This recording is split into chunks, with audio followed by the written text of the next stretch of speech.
My name is Hannah, and my own mother demanded that I cancel my wedding. The reason wasn't about money or any complications. She said my personal happiness might upset my sister. My own mother said that if I truly loved my family, I should give in and give up the day I had dreamed of my whole life. But instead of taking my side, she defended my sister. The very sister who did everything to destroy my relationship, right down to secretly messaging my fiancé behind my back. If this situation sounds familiar to you, please like, leave a comment, and subscribe to the channel if you haven't already. When I think back to the evening Jake proposed, the whole scene seems bathed in a warm, golden light. It wasn't a Hollywood movie event, no fireworks, no friends hiding in the bushes with cameras. It was just us. In our small living room, which we had filled over the years with second-hand treasures and framed photos from road trips where the gas cost more than the hotels.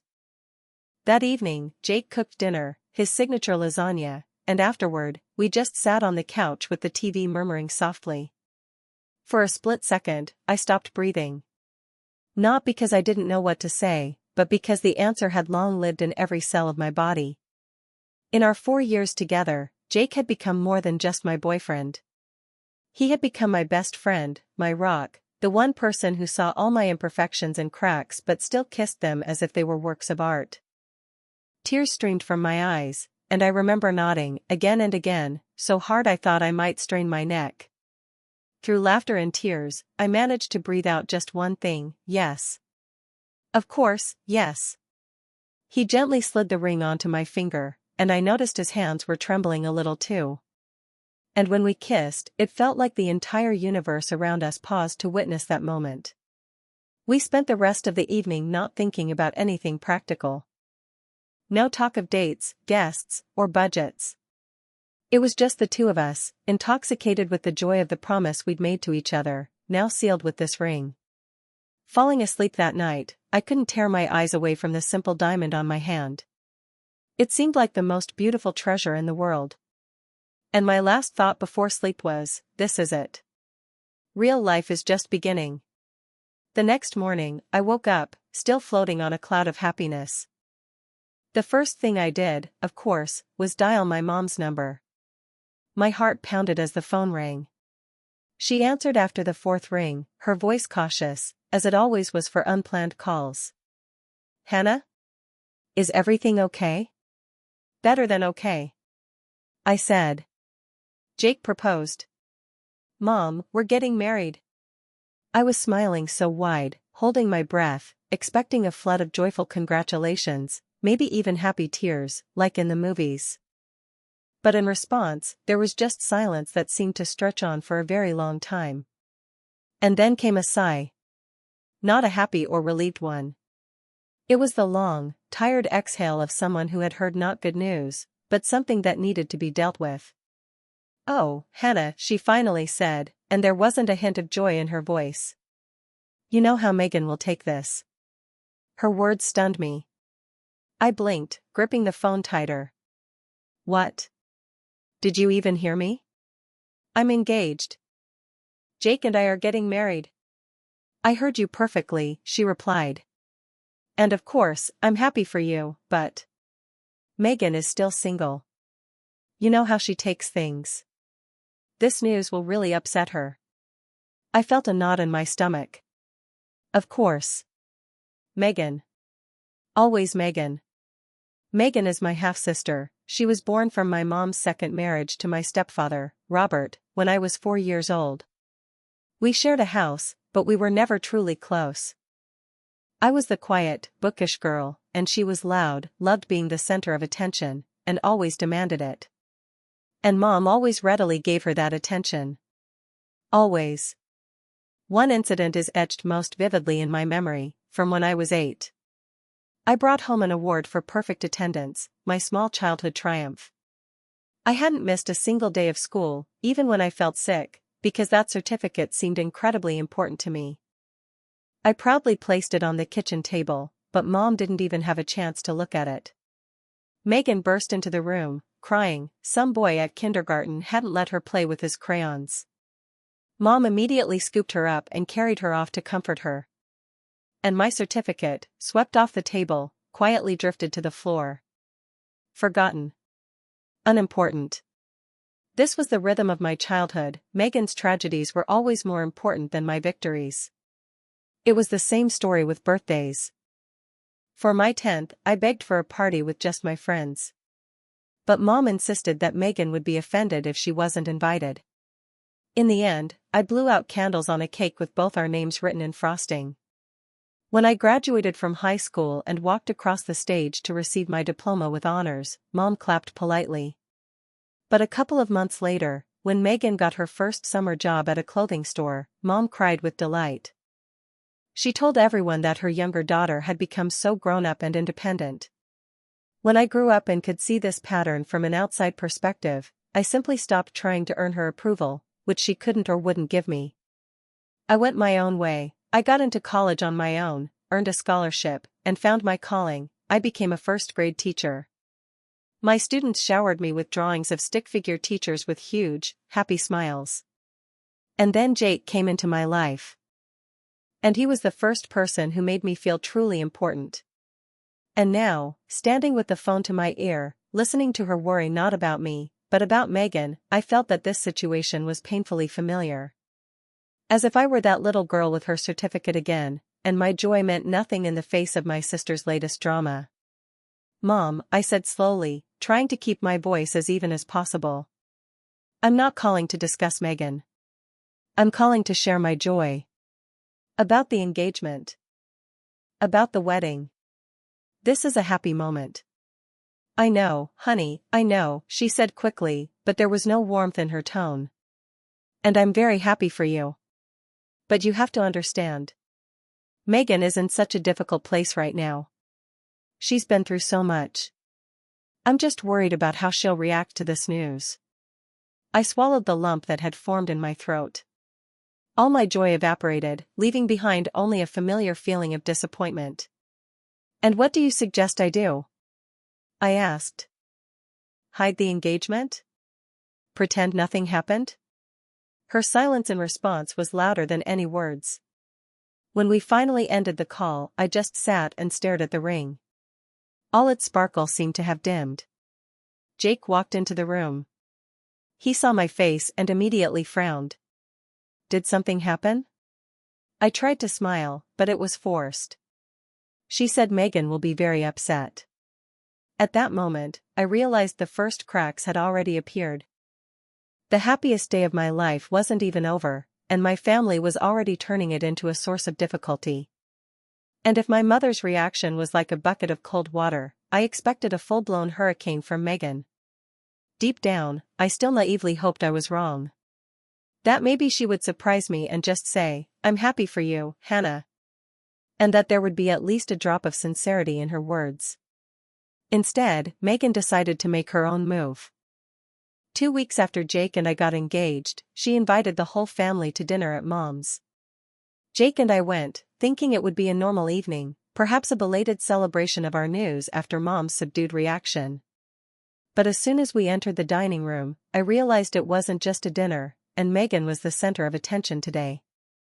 She tapped her glass, getting everyone's attention. Just a moment. I have a surprise for you. I'm getting married too. I was so surprised that I froze for a moment. What, sorry? She smiled even wider, flashing a very modest ring. Tyler proposed. And we're getting married in April. April. It was only 4 months away. Mom's reaction was immediate and theatrical. She threw her hands up, her eyes instantly filling with tears of joy. Oh, Megan, honey.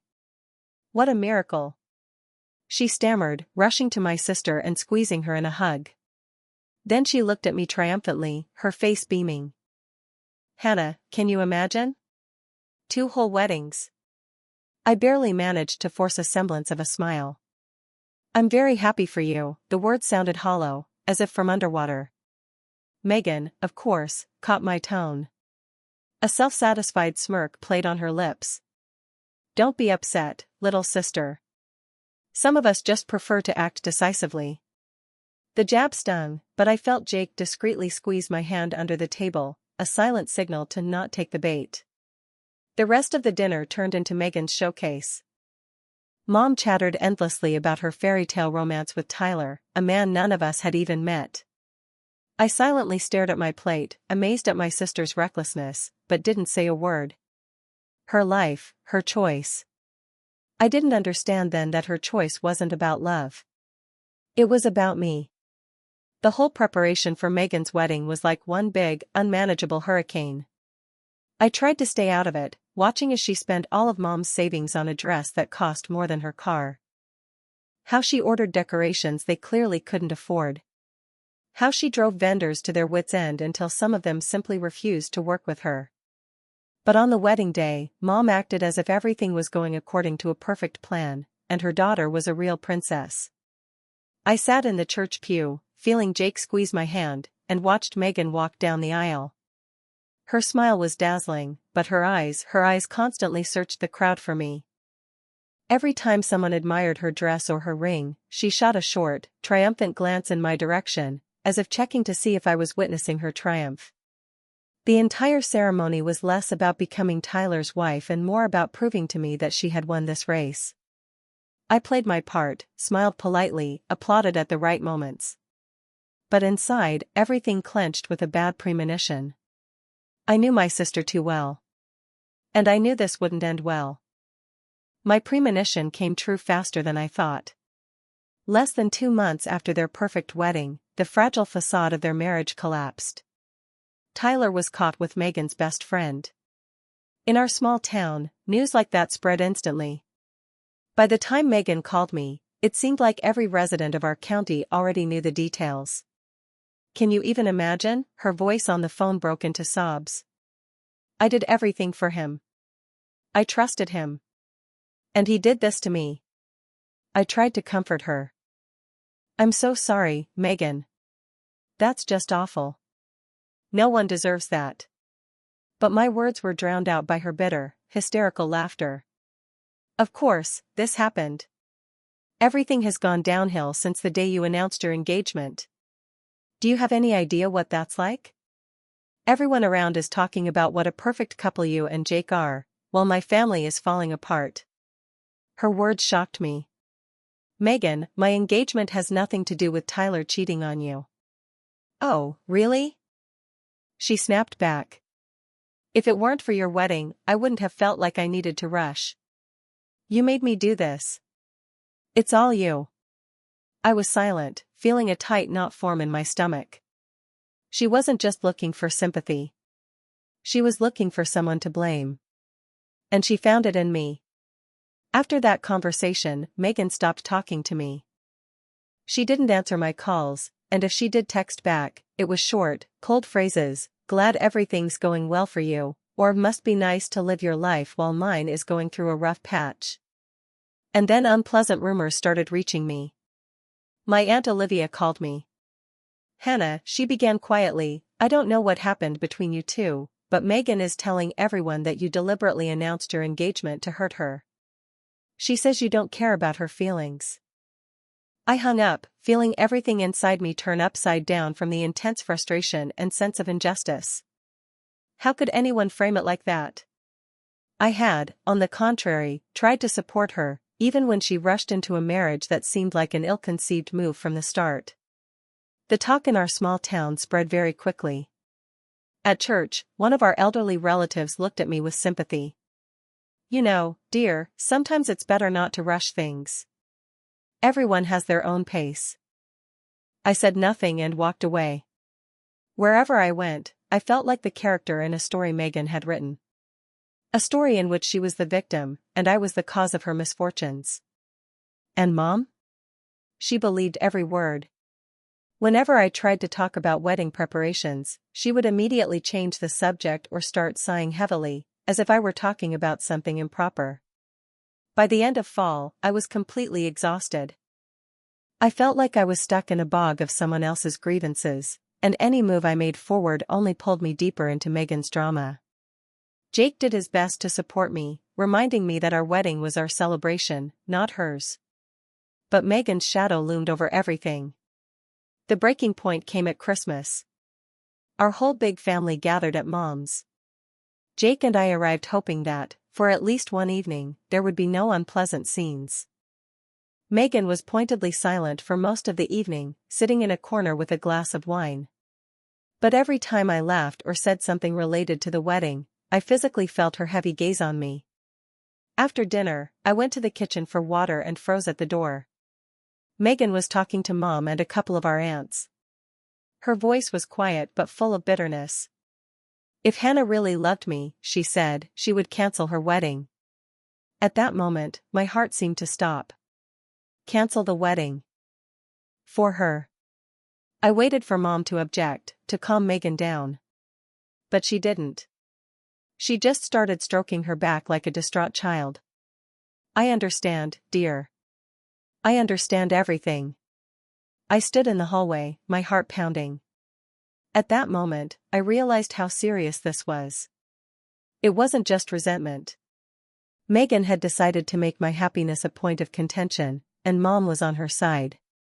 I quietly stepped back into the shadows so they wouldn't see me. My hands were clenched tightly. For the first time in my life, I didn't just feel like the second daughter. I felt like I was at the center of this unpleasant situation. And something told me this was only the beginning. The weeks after that Christmas were very difficult. I thought hearing Megan's words was the worst of it. But I was wrong. It was only the beginning of what was to come. 3 days later, Mom lit up on my phone screen. I froze for a moment but still answered. Hannah, her voice was sickeningly sweet. I knew that tone, it always preceded something unpleasant. I was just thinking. Don't you think it would be right to postpone the wedding for a little while? I blinked. Postpone? What do you mean? Well, Megan is still hurting. After the divorce, she's so down. To have a big celebration now, it would be so tactless towards her. A chill went through me. Mom, we've already planned everything. The venue is booked, deposits are paid. We can't cancel anything. Well, you don't have to cancel, she quickly backtracked. Just make it more modest. A small ceremony at the church, without all the fuss. If you really cared about your sister, you would wait. Megan isn't ready to see you happy yet. Her last words really hurt me. Not ready to see you happy. As if my joy was something bad, something that needed to be hidden.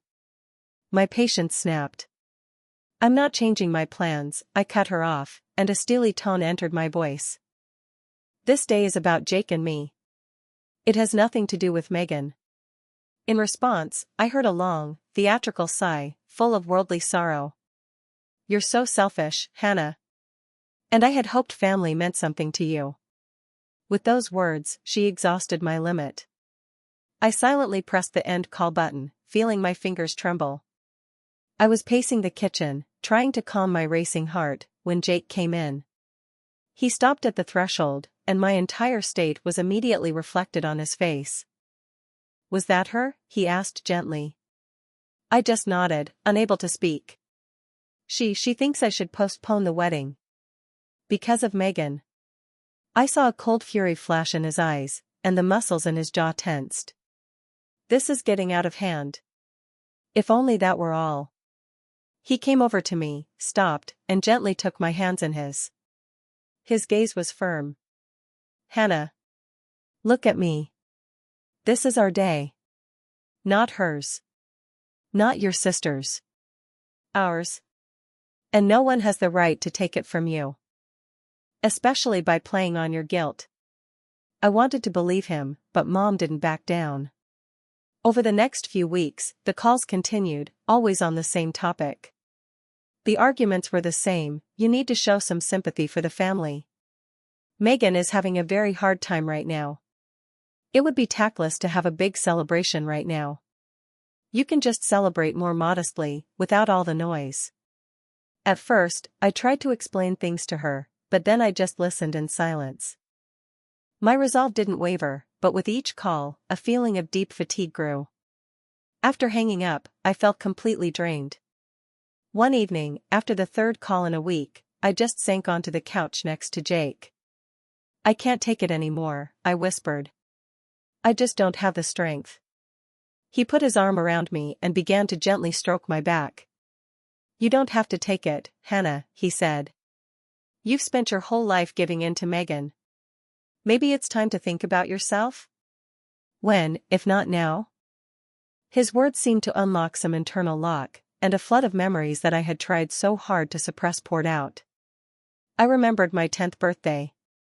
I wanted it to be just mine, but Mom decided it would be fair if Megan blew out the candles too. Both our names were on the birthday cake. I remembered graduation, my diploma with honors, and Mom's polite, restrained applause. And then, that same summer, when Megan got a job at a clothing store, Mom beamed with pride, telling everyone how grown-up and independent her youngest had become.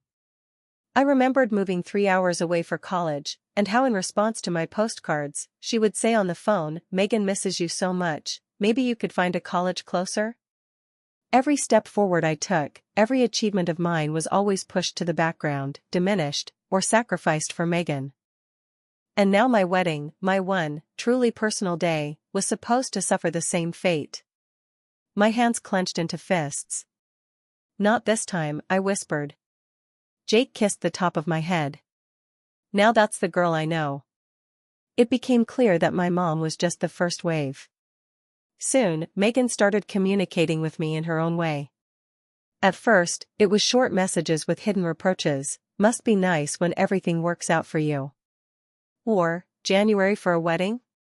A bold choice. Almost provocative. When I stopped responding to her remarks, she changed tactics. Long, rambling voice messages started coming to my phone, in which her voice trembled with strong emotions. "Hannah, you have no idea how hard this is for me right now. Your wedding is like a constant reminder of my difficulties. It's really upsetting me. But it seems like you don't care."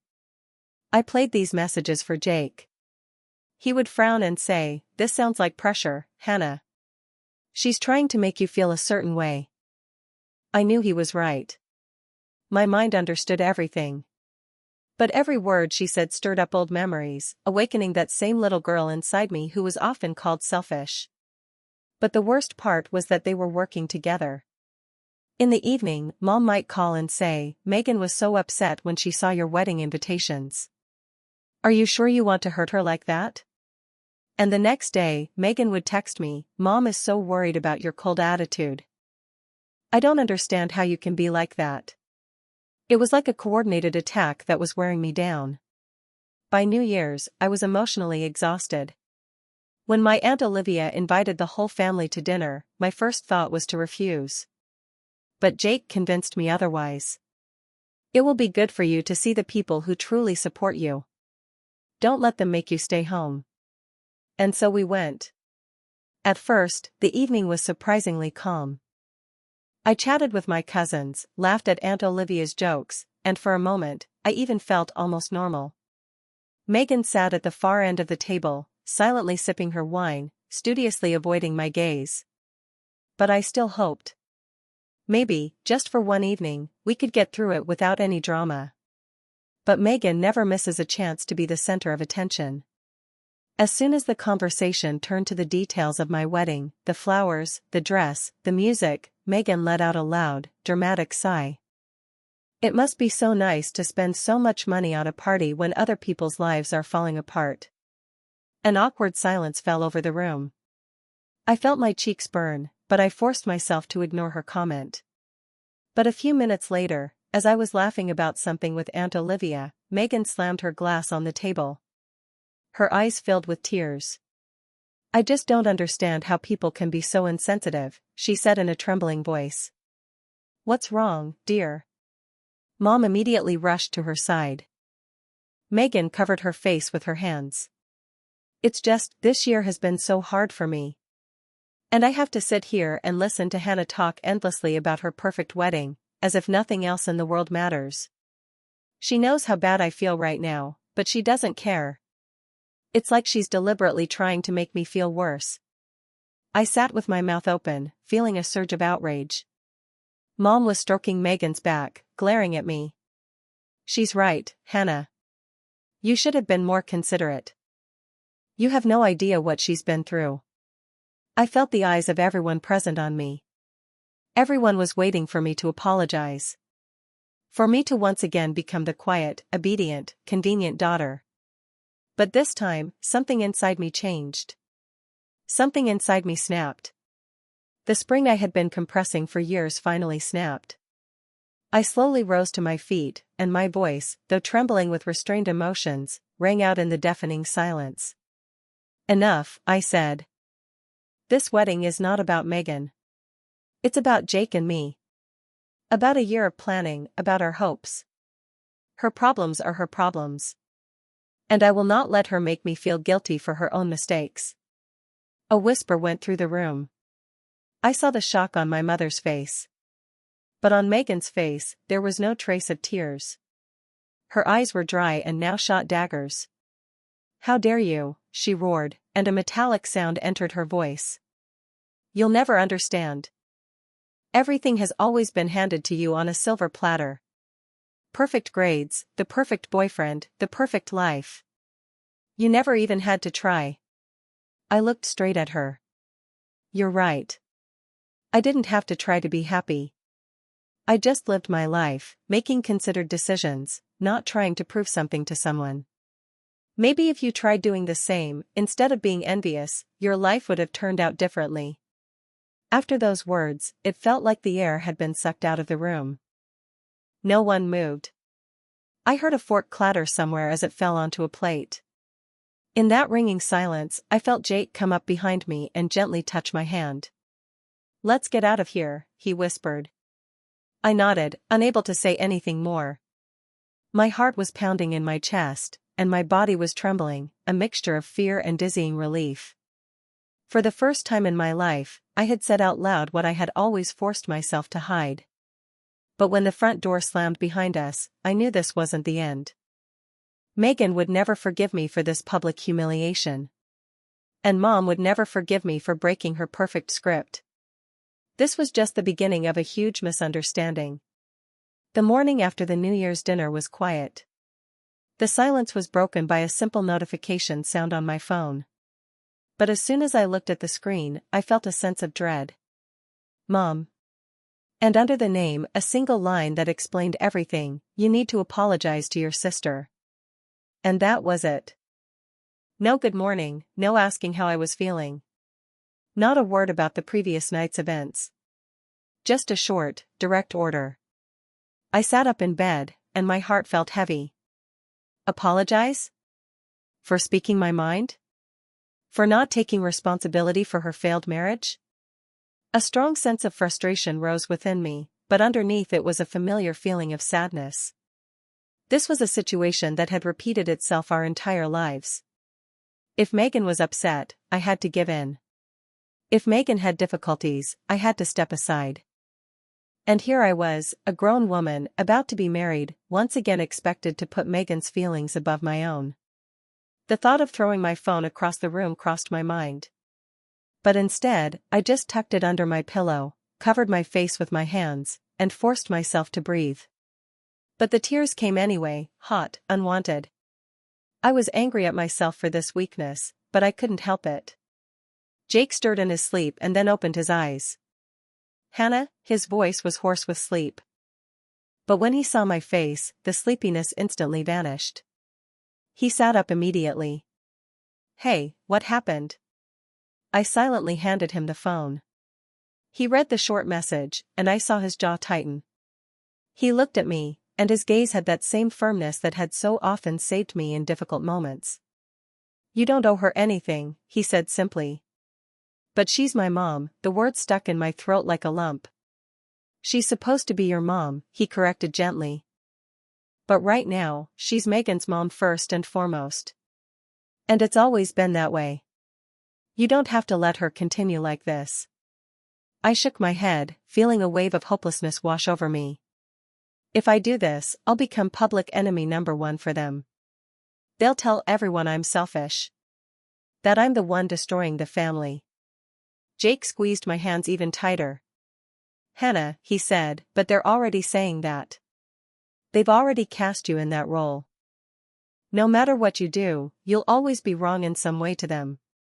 Maybe it's time to just stop playing this game by their rules? His words were like a heavy but warm blanket, they pressed down with their truth, but at the same time, they were comforting. He was right. My whole life I had tried to fit into the shape they wanted, to be convenient, understandable. And it was never enough. And now, as I stood on the threshold of my own happiness, I was again being asked to step aside and make way for Megan. I wiped my tears and looked at him. My breathing evened out. And I said out loud the thought that just this morning had sent shivers down my spine. I think I have to uninvite them from the wedding. Sadness mixed with relief flickered in Jake's eyes. I've been thinking the same thing. It's going to be very hard. But if you don't, they'll turn our day into their own drama. And you deserve the best. We sat in silence, and I felt the full weight of this decision. This was not a step one takes lightly. After our conversation, I took out my laptop. My hands were shaking slightly, but my mind was perfectly clear. I opened a blank document and started typing. The words came slowly but confidently. Mom, Megan, I wrote. The last few months have been very difficult. Your words and actions aimed at making me cancel the wedding have caused me a lot of distress. I tried to be understanding, but I cannot allow this unhealthy attitude to continue, especially at such an important time for me. Therefore, I have made a difficult decision. I am rescinding your invitations to the wedding. This was not easy for me, but it is necessary for my peace of mind and for the future Jake and I are building. I wish you both all the best, but right now, I need to protect myself from further distress. I leaned back in my chair, rereading what I had written. My finger hovered over the send button. Hannah? Jake asked quietly, standing beside me. Ready? I swallowed hard and nodded. Yes. The click of the mouse sounded deafeningly loud in the quiet room. At first, nothing. The room was quiet, only the hum of the computer could be heard. And then it hit me. An incredible, all-consuming wave of relief. So strong that I almost laughed.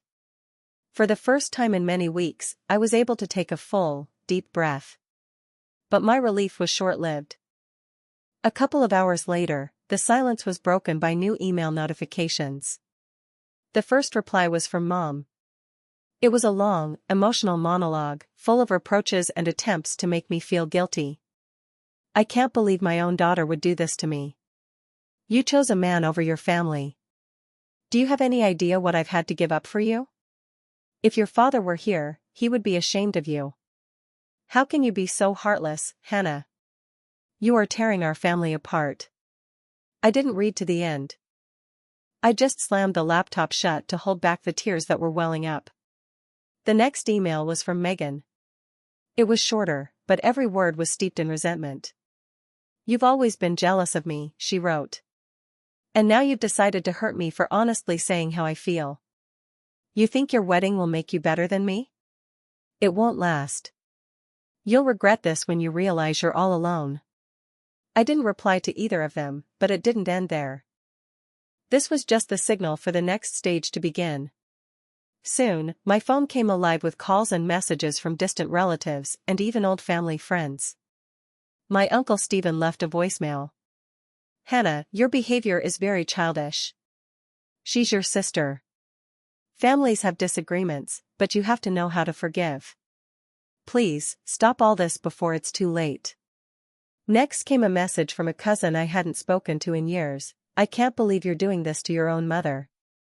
She loves you so much. You should apologize. It seemed as though Mom and Megan had called everyone we knew, and now each of them felt it was their duty to repeat their version of events to me. I felt like I was trapped in a circle of judgment with no way to defend myself.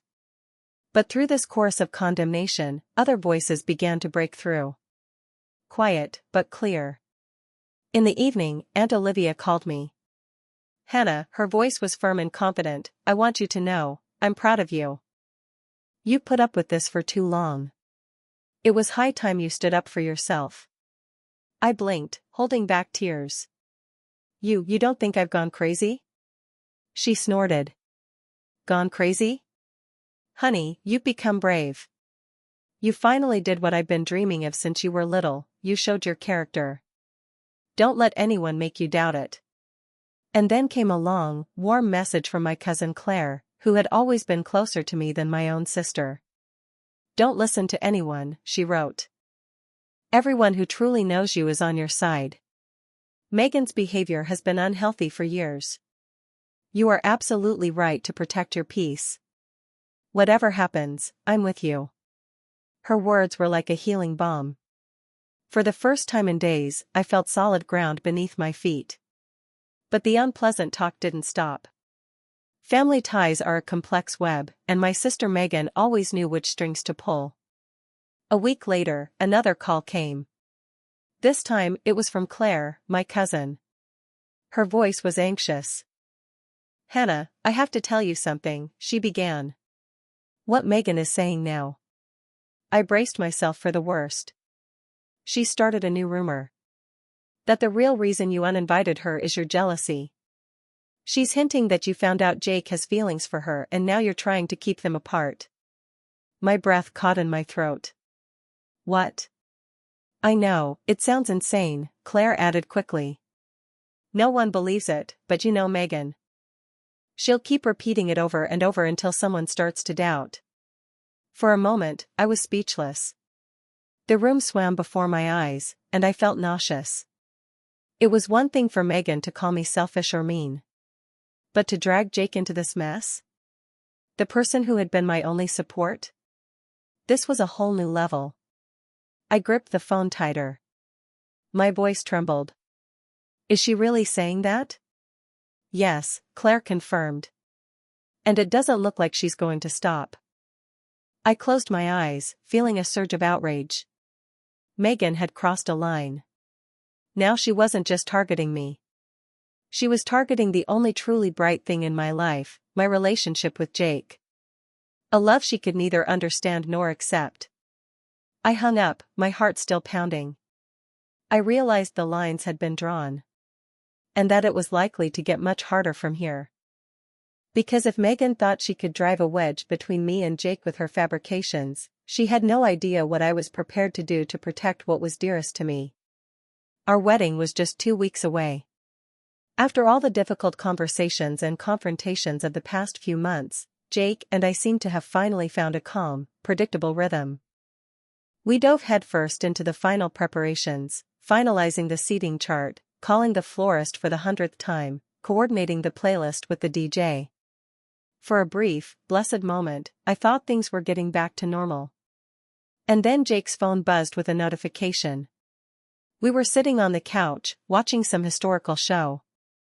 I saw his face change in an instant, a relaxed smile vanished, replaced by a tense grimace. His jaw clenched. What is it? I asked. He silently handed me the phone. The message was from Megan. Hi, Jake. I know things are really complicated right now, but I really need to talk to someone. I feel like you're the only one who can understand. A chill went down my spine. Why is she texting you? I have no idea, he answered evenly. I'm not even sure I have her number. He didn't reply. We looked at each other and silently decided to just ignore the message. Maybe, I desperately tried to convince myself, this is just another emotional outburst. Maybe this will be the end of it. But it wasn't the end.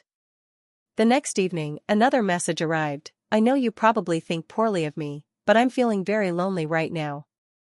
It feels like no one understands me. Thank you for always being so kind, even when Hannah was in a bad mood. I seethed with anger. Even when Hannah was in a bad mood? I fumed. She's trying to turn you against me. Jake looked me in the eyes with a firm, confident gaze. I won't let her do that. Don't worry. Nevertheless, we decided to save all her messages. We took screenshots and put them in a separate folder on his phone. Just in case. By the end of the week, her messages became even stranger. I don't know how to say this, but I feel like there's a special connection between us. I can't stop thinking about you. I think I'm starting to have feelings for you. Jake put the phone down as if he had touched something unpleasant. Okay, that's enough. This is too much. He showed me the screen, and his face was etched with disgust. Hannah, this isn't just a game anymore. This is some kind of unhealthy obsession. I snatched the phone from him, and Megan's words blurred before my eyes. A cold dread washed over me. This wasn't just another one of her antics. It was a calculated, cold move, aimed at the heart of my relationship with Jake. She knows the wedding is in 2 weeks, I whispered. She's trying to drive us apart. Jake hugged me. She won't succeed. I love you. And only you. She doesn't exist for me. I nodded, but I knew I couldn't just ignore this anymore. Megan had gone too far, and I wasn't going to let her continue to portray herself as the victim. That night, I sat down at my laptop again. But this time, I wrote not only to my mom but to several other family members as well. I attached all the screenshots to the email. My heart pounded as I chose my words. I tried to keep the peace until the very end, I wrote, but I cannot let this continue. Attached are the messages Megan has been sending to Jake. This is why she is not invited to our wedding. These actions are a sign of disrespect. I tried to protect my peace, but this crosses all boundaries. I hope you will now understand why I had to make this decision. I hit send, and a tremor ran through my body. Adrenaline. The replies started coming almost instantly. Aunt Olivia was the first to respond. I'm shocked, but honestly, not surprised. You did the right thing, Hannah. She has crossed all lines. Next, Claire wrote, OMG. You go, girl, for exposing her. Finally, everyone will see her true colors. And then came the email from Mom. Long, full of convoluted phrases, and completely predictable. Hannah, you've misunderstood everything. Megan is in a bad place right now. She's been through so much, and sometimes people in despair say things they don't mean. How can you think so poorly of your own sister? Jake probably just misunderstood her. I can't believe you're trying to make her out to be the villain when all she needs is a little compassion. She'll never believe me, I whispered to Jake. No matter what Megan does, Mom will always be on her side. Jake pulled me close, and I buried my face in his shoulder. Then stop trying to make her believe you, he said. You don't need her approval. You know the truth. I know the truth. And that's enough. But some part of me still couldn't accept it. That little girl inside, who had so desperately wanted her mom to choose her, just once. To see her. To protect her. And once again, she didn't. By mid-January, I was exhausted but resolute. I didn't want to let them spoil my celebration. Jake and I scheduled a meeting with the manager of our wedding venue. I need to clarify something, I began, my voice surprisingly firm. My mother and sister will not be attending. We've had some difficulties in our communication lately. If they arrive, please inform them that they are not on the guest list. The manager nodded sympathetically. We can ensure that. And one more thing, I added. I will be hiring additional staff to coordinate guests. Just in case. I don't want any surprises. Jake squeezed my hand under the table, and in his eyes, I saw both pride and empathy. Walking out of that office, I felt something inside me change. I was no longer the unseen daughter. Not the quiet sister who silently accepted everything for the sake of family peace. I was a woman setting boundaries. As we pulled into our driveway, I turned to Jake. My voice was calm and confident. They will not interfere with my day. The difficult situation was not yet resolved, but I knew one thing with absolute certainty. This time I was ready to defend my happiness. My wedding day arrived. It came with a clear, frosty January morning, when the air was crisp, and the sun played on the frost-covered trees. When I entered the bridal suite, I was enveloped in such a deep sense of calm, the likes of which I hadn't felt in months. All those unpleasant conversations, the rumors, the endless attempts to make me feel guilty, it all suddenly seemed so distant, as if it had happened in another life. My bridesmaids bustled around, their laughter and cheerful chatter filling the room. Their glasses of bubbly fizzed in their hands. My dress hung near a tall mirror, its ivory satin fabric reflecting softly in the light, shimmering gently. I looked at it and thought about how I had dreamed of this moment since childhood. And now, despite all the obstacles, it had arrived. For the first time in a long time, I allowed myself to believe that this day could truly be perfect. Jake and I decided to have a first look in the garden before the ceremony began. When I saw his back, he was standing, shifting nervously from foot to foot. Everything else in the world ceased to exist. All the noise of the past few months, all the tears and sleepless nights, it all dissolved. He turned around. I saw him freeze, his breath catch, and in that moment, I thought, this is what truly matters. We kissed, we laughed, as the photographer took hundreds of pictures. For the first time in a long time, I wasn't thinking about Megan. I wasn't afraid of Mom. I felt invincible. How wrong I was. Half an hour before the start, I returned to my room to touch up my makeup. I felt completely calm. Suddenly, the door flew open, and one of my bridesmaids, Aria, burst into the room. She was pale, her breathing ragged. "Hannah," she gasped. "They're here." My stomach dropped. "Who?" "Your mother and Megan," she confirmed my worst fears. "They're at the main gate. Security isn't letting them in, but they're making such a scene." I felt like the ground had given way beneath me. "What do you mean, a scene?" Aria hesitated, clearly not wanting to upset me. "Your mom, she's crying. Says she has a right to see her daughter get married. And Megan, she's speaking very loudly. Calling you a bad person, saying you've abandoned your family. The guests who are parking are starting to notice." The room swam before my eyes. My bridesmaids exchanged worried glances. I gripped the edge of the table to steady myself. "This is exactly why I didn't invite them," I said, barely unclenching my jaw. Aria looked at me with sympathy. "What should I do? Go out there?" "No," I forced myself to breathe deeper. "Absolutely not. Don't talk to them. Let security handle it. If we give them attention, they'll get exactly what they want." She nodded uncertainly and slipped out of the room. I spent the next 15 minutes in complete stillness. Muffled, agitated voices drifted through the walls.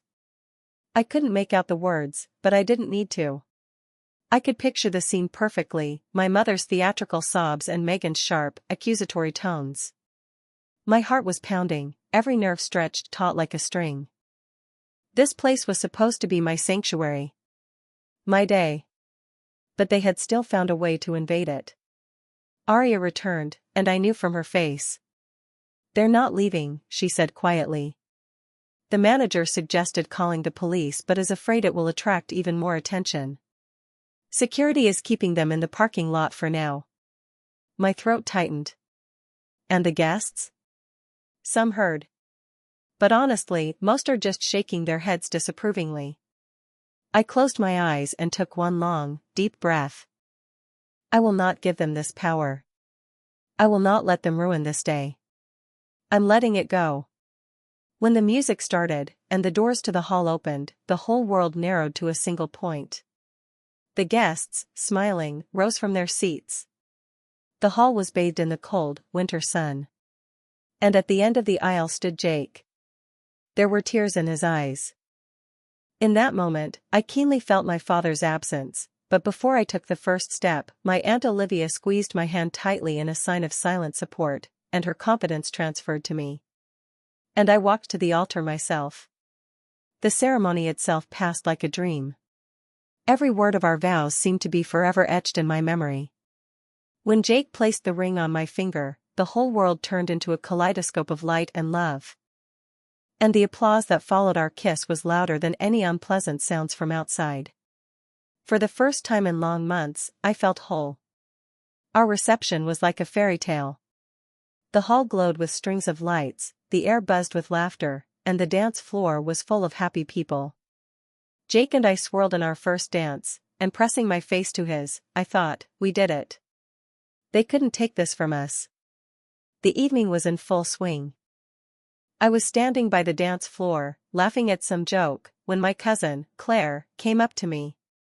Her face was as white as a sheet, and her eyes were filled with fear. "Hannah," she whispered, "you'd better hear this. What Megan just did." "What did she do?" I asked, barely hearing my own voice over the music. Claire swallowed hard and, looking around, whispered even more quietly. She came here. In her wedding dress. And tried to enter the hall." For a moment, I couldn't hear anything. A wedding dress. My sister came to my wedding in her own white dress. I grabbed the nearest table to keep my balance. The happy faces of the guests around me blurred into one bright spot. In that moment, I realized that all her previous actions were just child's play. The next morning, I woke up in a quiet hotel room with a pounding head. It wasn't the champagne. It was the emotional weight of the previous day. My body ached from dancing, my face muscles were sore from smiling, but a nasty feeling remained in my heart from my bridesmaid's whisper. Megan was at the gate in a wedding dress. Jake was sleeping beside me, and I looked at his peaceful face for a long time. My husband. Despite everything, we did it. We exchanged vows in front of the people who mattered to us. Megan couldn't stop it. Mom couldn't ruin it. They didn't win. But the consequences didn't take long to appear. By noon, my phone was buzzing with messages from friends and relatives who had been at the wedding. The rumors about the show at the gate had already spread. Megan, it turned out, had been screaming at security while Mom stood by and cried. Guests arriving at the parking lot had heard snippets of her phrases about how I had abandoned my family, how Jake had a bad influence on me, and how she was the only one brave enough to defend the family honor. Defend the family honor. The phrase made a bitter laugh escape my lips. Megan. The same sister who had tried to flirt with my fiancé. The one who had embarrassed herself by rushing into a marriage that fell apart after 2 months.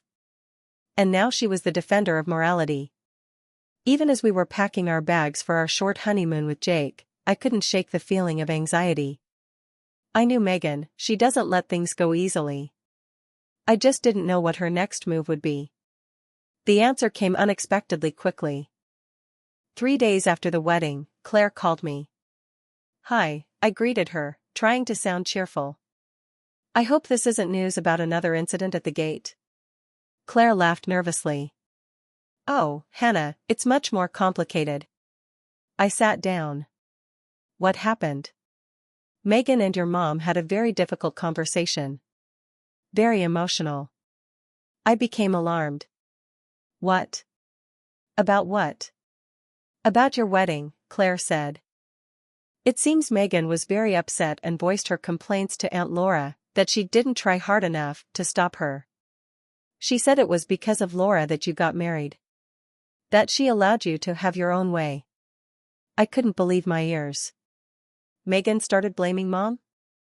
"Oh yes," Claire confirmed. "She told her everything she thought. She spoke very emotionally, saying that Mom was to blame for everything, that she should have been the golden child, not you. She even reproached Aunt Laura for her lack of support because she didn't find a way to stop you." I laughed, despite the seriousness of the situation.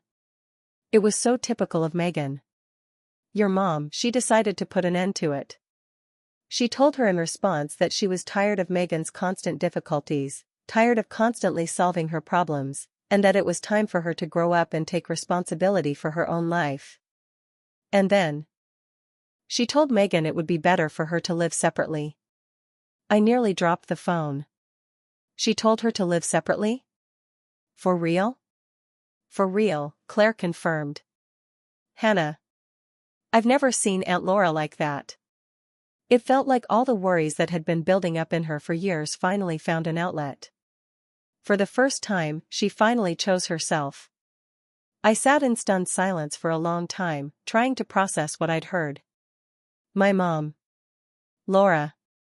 The woman who had been on Megan's side her whole life. Who had indulged her every whim. Who had just told me to apologize to her. And now she had asked her to leave? Jake walked into the room and, seeing my face, raised an eyebrow questioningly. I silently put the phone on speaker. "Claire, could you please repeat that one more time?" I asked.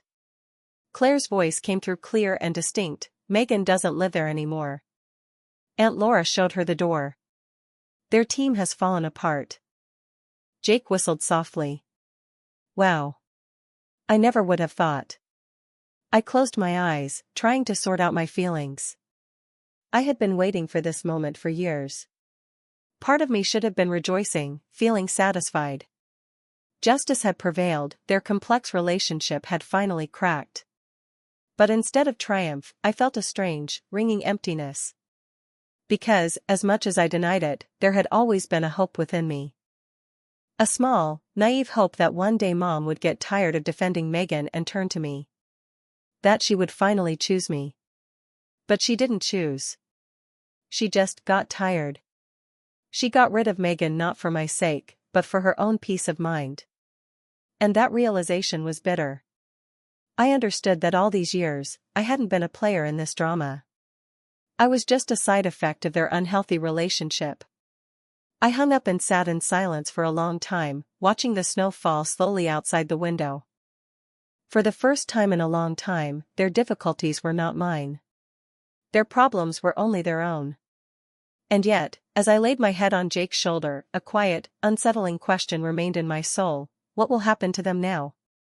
After Claire's call, the news of the fight between Megan and Mom spread through our large family like wildfire. It was strange and surreal to hear my cousins now whispering about how Laura had finally had enough and showed Megan the door. Just a few weeks ago, they were a united front, a wall against which all my attempts to be heard were shattered. And now, only ruins remained of that wall. I should have felt like a winner, but instead, I only felt tired. A deep, all-consuming weariness from these endless games, from this constant tension. I was tired of waiting for the next unpleasant call, the next rumor, the next attempt to make me feel guilty. And then I did what I should have done a long time ago. I blocked them both. It was ridiculously simple, a couple of screen taps, a few mouse clicks.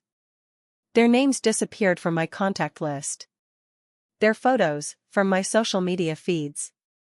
And their voices, so loud, so demanding, so constant, finally fell silent. Jake noticed the change first. "You're different," he said one evening as we lay cuddled on the couch. "Like you've finally taken off some invisible, heavy backpack." And he was right. For the first time in my life, I stopped constantly shrinking myself to make space for someone else's drama. I stopped apologizing for simply existing. I was no longer torn between guilt and outrage.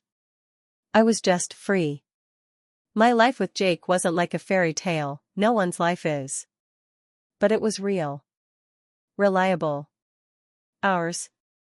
We created our own little traditions: pancakes on Saturdays, long Sunday walks in the park, playful arguments about which movie to watch in the evening.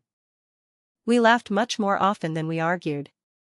We created our own rhythm, our partnership, a home filled with love, not suspicion. Of course, the shadows of the past didn't disappear completely. Sometimes I would hear an intonation in a crowd that sounded like my mom's voice, and everything inside me would clench.